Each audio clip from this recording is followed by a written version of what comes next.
We are just a few weeks away from the NHL draft and the start of free agency, and the Golden Knights still have plenty of decisions to make on their own roster before they look elsewhere in the league. And Fox's Vince Sapienza has more from the guys in gold.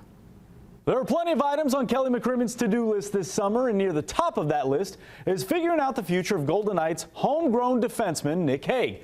He's the only Vegas blue liner without a contract for this upcoming season and continues to be a name discussed in trade rumors and reports. At 26 years old, Nic Hague played out the final year of his three-year deal. The Stanley Cup champion has played all 364 NHL games in a VGK sweater, putting up 83 points, and has been relied on as a defensive pillar for the franchise.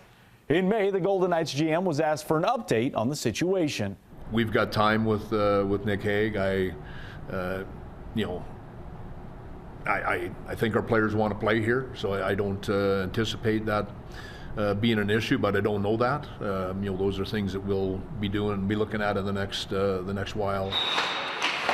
Hague is set to become a restricted free agent, meaning once the new league year opens, he is free to negotiate and sign with any team. However, Vegas has the first right of refusal and can match any deal to keep the player. If the Golden Knights choose not to match an offer, they'd be compensated with draft picks from the team signing him. They're called offer sheets. They rarely take place, with only 8 successfully happening in the last 2 decades. With the cap going up, it does, I think, and I'm not talking about Vegas and Nic Hague specifically, I'm talking in general terms. With the cap going up, if that team wishes not to lose that player, a team probably has a little more flexibility to prevent that with some cap growth. The circumstances have to be there for an offer sheet to work, and historically they rarely do, but because the last 2 did, it's definitely gained a lot of momentum in terms of the conversation.